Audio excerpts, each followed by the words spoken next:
आज से 3 साल पहले मैंने अपना चैनल शुरू किया था और 3 साल के बाद इस चैनल पर 100 के सब्सक्राइबर्स भी हो गए हैं और ये करने में बहुत टाइम लग गया।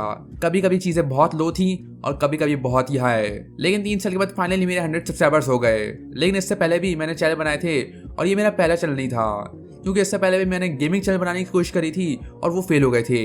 मेरा मतलब जब से मैं बच्चा था तब से मुझे यूट्यूब करना था, तब से मैं कोशिश करता रहता था और कुछ भी बकवास बनाता था। मेरे पिछले वाले चैनल तो डिलीट हो गए या तो मैं उनको भूल गया, लेकिन इस चैनल से पहले एक और चैनल था जो कि मुझे याद है और वो अभी भी यूट्यूब पे है और मैंने उसका एक्सेस खो दिया है और वो चैनल का नाम था राउंड गेमिंग, मतलब यू के जगह W। और ये नाम मैंने क्यों रखा मुझे नहीं पता, मेरे पास अच्छे आइडियाज नहीं थे, लेकिन ये भी फेल हो गया क्योंकि literally GTA vice city videos कौन देखेगा। और इस पॉइंट पर मेरा कंप्यूटर एक ट्रैश वाला पीसी था जिसके ऊपर GT San Andreas भी फुल सेटिंग में नहीं चलती थी।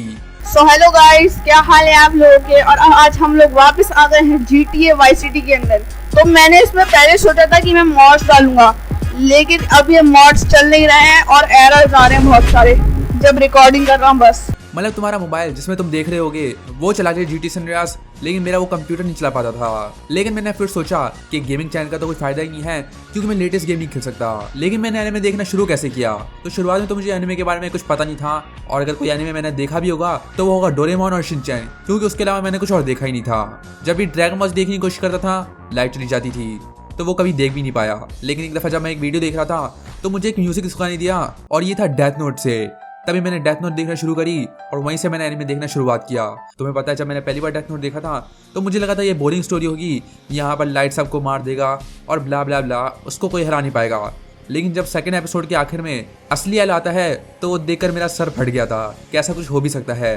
और तभी से मैंने एनिमे देखना शुरू कर दिया और ये सब हुआ था पैंडेमिक के अंदर। और इस पॉइंट पर मुझे इंग्लिश भी नहीं आती थी, मतलब डेथ नोट में जो भी बोल रहे होते हैं वो मुझे समझ आ रहा होता है, लेकिन उस पॉइंट पर अगर कोई मुझे बोले कि मैं कुछ एक्सप्लेन करूँ जो कि इंग्लिश के अंदर है तो मैं बिल्कुल भी नहीं कर पाऊंगा। लेकिन अच्छा हुआ कि मैं कम से कम इतना पढ़ाकू तो था कि मुझे इंग्लिश के थोड़े वर्ड्स आते थे और उसी की वजह से मैंने डेथ नोट देखा।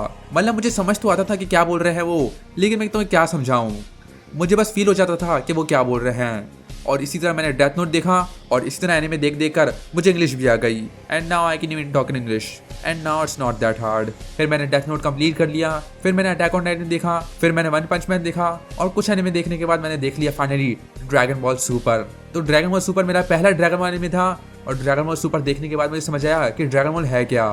फिर मैंने देखा ड्रैगन बॉल Z, फिर मैंने देखा ड्रैगन बॉल GT और फिर मैंने सब कुछ जान लिया ड्रैगन बॉल के बारे में और फिर मुझे सब कुछ पता चल गया ड्रैगन बॉल के बारे में।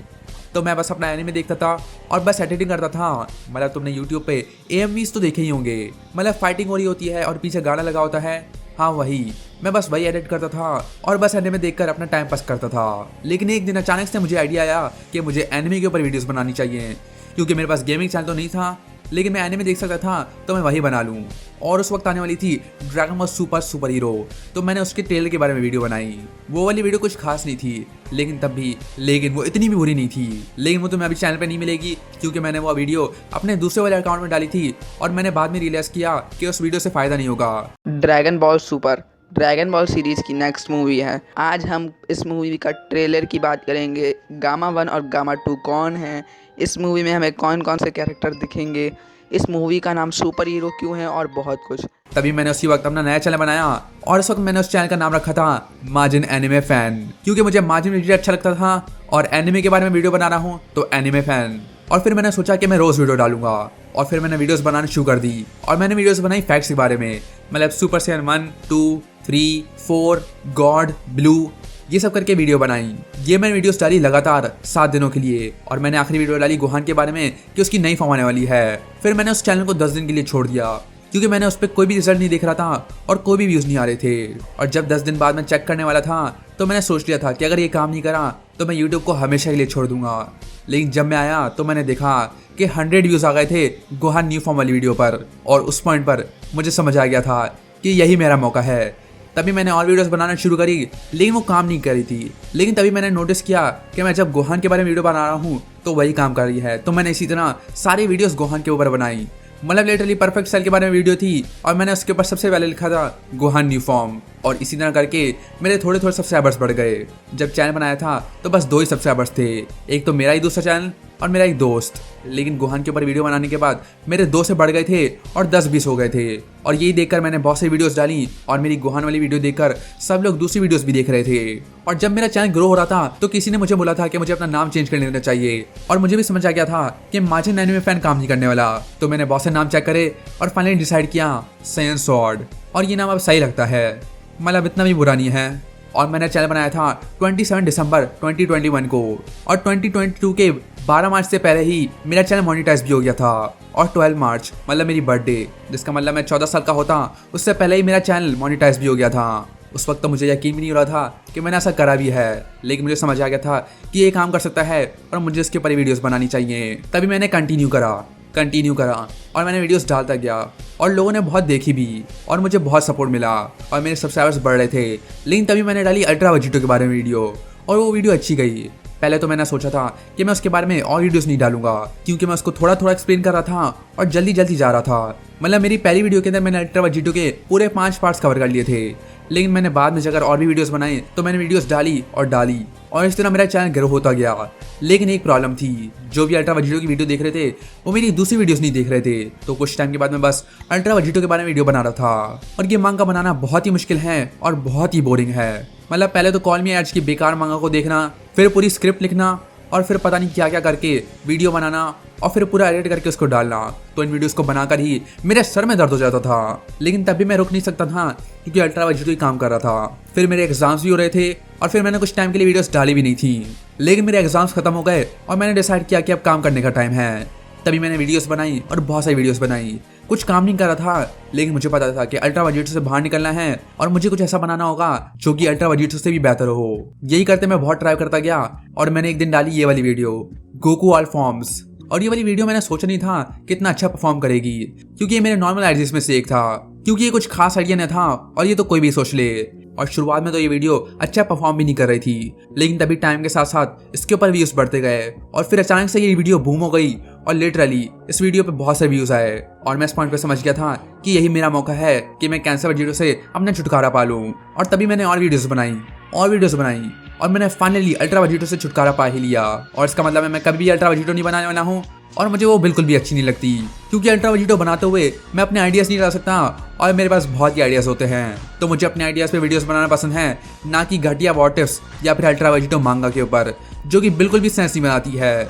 और मैं नोटिस करता हूँ कि जब भी मैं अपने आइडियाज़ बनाता हूँ और उनको इस्तेमाल करता हूँ तो वही सबको पसंद आते हैं। तो इसलिए मैं व्हाट इफ्स नहीं बनाता और मैं अल्ट्रा वेजिटो नहीं डालने वाला कभी भी। और जब मैंने अल्ट्रा वेजिटो से छुटकारा पा लिया, तभी मेरे चैनल की ग्रोथ शुरू हो गई थी वापस से, और तब से मैं रुका नहीं और मेरे हो गए 100 के सब्सक्राइबर्स, और अब मैं पहुंच गया हूँ 120 के सब्सक्राइबर्स पर, जो कि बहुत ही बड़ी बात है मेरे लिए। और अगर मैं नोटिस करूँ तो मेरे पास सब कुछ है जो मुझे चाहिए था। मतलब मेरे पास एक मोबाइल है, शुरुआत में तो मेरे पास मोबाइल भी नहीं था, बस एक घटिया कंप्यूटर था जिसके ऊपर GT सिनेरियोस भी नहीं चलती थी, और मेरे पास तो इंटरनेट भी नहीं था। मैं तो छुपके से ऊपर वालों का चुराता था। लेकिन यूट्यूब की मदद से मैंने फाइनली अपना मोबाइल ले लिया, जो कि सबसे बेस्ट चीज़ थी दुनिया के अंदर। लेकिन सिर्फ यही नहीं, अब 3 साल के बाद मैंने फाइनली अपना कंप्यूटर भी अपग्रेड कर लिया है, और अब मैं वो गेम्स खेल पा रहा हूँ जिनके मैं सपने देखता था। मतलब मैं PlayStation 4 की गेम्स खेल पा रहा हूँ जिनको मैं बस यूट्यूब पे देख पाता था, और मैंने कभी नहीं सोचा था कि मैं इनको खेल भी पाऊंगा। लेकिन अब मेरे नए कंप्यूटर के साथ मैं वो भी कर सकता हूँ।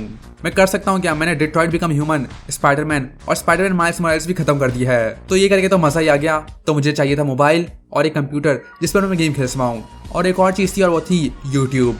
और अब तो वो मेरे पास है ही, लेकिन मैं इसके बारे में वीडियोस नहीं बनाना चाहता। मैं गेमिंग के बारे में वीडियो बनाना चाहता था, तो मैं वही करने की कोशिश कर रहा हूँ अपने दूसरे चैनल के साथ। मुझे पता है मैं उस पर वीडियोस नहीं डाल रहा था, लेकिन मैंने फाइनली अपने कंप्यूटर अपग्रेड कर लिया है, और मैं बस इसी चीज़ का इंतजार कर रहा था, और अब मैं फाइनली उसके ऊपर भी फोकस कर सकता हूँ। और ये सब हुआ है तुम लोगों की वजह से, और इसलिए थैंक यू गाइज। और चैनल के ऊपर मैं ड्रैगन बॉल वीडियोस डालना चाहता हूँ, और एनिमे के बारे में वीडियोस डालना चाहता हूँ। मतलब मैं दूसरे एनिमे भी कवर करना चाहता हूँ, जैसे jujutsu Kaisen, Boruto, Naruto, demon slayer, और जो भी नए नए एनिमे आते हैं वो सब कवर करना चाहता हूँ। तो वो करने का तरीका तो मुझे निकालना ही पड़ेगा। बाकी ड्रैगन बॉल की वीडियोस तो आना कभी खत्म नहीं होने वाली। और मेरी Q&A वीडियो के अंदर तुम लोगों में से कुछ लोगों ने सोचा कि ड्रैगन बॉल मेरा फेवरेट एनिमे नहीं है, तो ऐसा बिल्कुल भी नहीं है, समझ गए। ड्रैगन बॉल मेरा फेवरेट एनिमे नहीं है, ड्रैगन बॉल तो उससे भी खास है, और मैं इसलिए ड्रैगन बॉल की वीडियोस बनाता हूँ। वरना मैं पागल हूँ क्या, ड्रैगन बॉल की वीडियोस बनाऊंगा। चलो जो भी हो, तुम लोगों को ड्रैगन बॉल पसंद है और मुझे ड्रैगन बॉल भी पसंद है, और मुझे दूसरे एनिमे भी पसंद है। और सभी मेरे फेवरेट हैं और मैं सभी के बारे में वीडियो बनाना चाहता हूँ। तो इसका मतलब ये नहीं कि ड्रैगन बॉल मेरा फेवरेट नहीं है। और अभी प्लान तो बस एक ही है, कीप मूविंग फॉरवर्ड, बस आगे बढ़ते रहना है और रुकना बिल्कुल भी नहीं है। वैसे भी मेरे पास आइडियाज़ नहीं आ रहे हैं और कंटेंट की थोड़ी कमी हो रही है, तो मेरे पास एक बढ़िया आइडिया है। मैं कम्युनिटी पोस्ट डालूंगा जहाँ पर तुम लोग मुझसे कोई भी क्वेश्चन पूछ सकते हो एनिमे या फिर ड्रैगन बॉल के बारे में। मतलब तुम सब लोग कमेंट करते हो कि मुझे किस किस बारे में वीडियोस बनानी चाहिए, लेकिन मैं उनके बारे में बना नहीं पाता क्योंकि मुझे उनके बारे में पता नहीं होता या फिर वो आइडियाज इतने अच्छे नहीं होते कि उन पर अच्छी वीडियोस बन पाएं। तो मैं कम्युनिटी पोस्ट डालूंगा और तुम सब लोग अपने सवाल पूछ लो या फिर जो भी वीडियो आइडिया है या फिर कोई भी सवाल है ड्रैगन बॉल या एनिमे के बारे में, तुम वो सब पूछ लो और मैं उन सब सवालों को एक वीडियो में बता दूंगा। और हाँ, ड्रैगन बॉल एनिमे के बारे में, जैसे तुम्हारे पास कोई सवाल हो ड्रैगन बॉल के बारे में या फिर एनिमे के बारे में, वो सब पूछ सकते हो तुम लोग मुझसे और मैं उन सब का जवाब दूंगा हर एक का, क्योंकि मैं हर एक कमेंट पढ़ता हूँ। तो मैं ये वीडियो डालते ही कम्युनिटी पोस्ट डाल दूंगा, तो वहाँ पे अपना सवाल पूछ लेना। और अब तो मेरे पास सिल्वर प्ले बटन भी आ गया है और वो तो कमाल का ही है। और मैं अभी सिर्फ 16 साल का हूँ और मुझे पता भी नहीं था मैं ऐसा कर भी पाऊंगा। तो अभी तो मेरा प्लान है अपनी गेमिंग चैनल पे फोकस करना और इस वाले चैनल पे भी फोकस करना। अब तो मेरे पास सब कुछ है जो मुझे चाहिए था, तो मैं बस ये देखना चाहता हूँ मैं कितना और आगे जा सकता हूँ, बिल्कुल गो की तरह। वैसे मेरा नाम दानियाल है, लेकिन सिंप्लिसिटी के लिए तुम सब लोग मुझे डैन बुला सकते हो। और मुझे भी यकीन हो कि मेरे पास कुछ भी नहीं था और तभी मैं यहाँ पर पहुँच गया और अब मेरे पास सब कुछ है जो मुझे चाहिए था और ये सब हुआ है तुम्हारी वजह से। So thank you guys. और अपने सवाल पूछना नहीं भूलना। तुम लोग में बहुत शाउट आउट या फिर ऐसा कुछ मांगते हो तो तुम मुझसे सवाल पूछ लो और तुम लोग वीडियो में आ जाओगे। और हाँ, अगर तुमने मेरा गेमिंग चैनल सब्सक्राइब नहीं किया है तो भी जरूर से कर लेना, क्योंकि मुझे पता है तुम लोगों को क्या देखना है। अभी तो मैंने सिर्फ ड्रैगन बॉल स्पार्किंग ज़ीरो और जुजुत्सु काइसेन कर्स की अच्छी वीडियो डाली हैं, लेकिन मैं और भी गेम्स खेलने वाला हूँ, जैसे Naruto Boruto Storm Connection, Dragon Ball Z Kakarot, Dragon Ball Xenoverse 2 की स्टोरी मोड, और ये सब खेलने वाले हैं हम लोग। तो वो चैनल सब्सक्राइब करना मत भूलना और मैं तो नेक्स्ट वीडियो के अंदर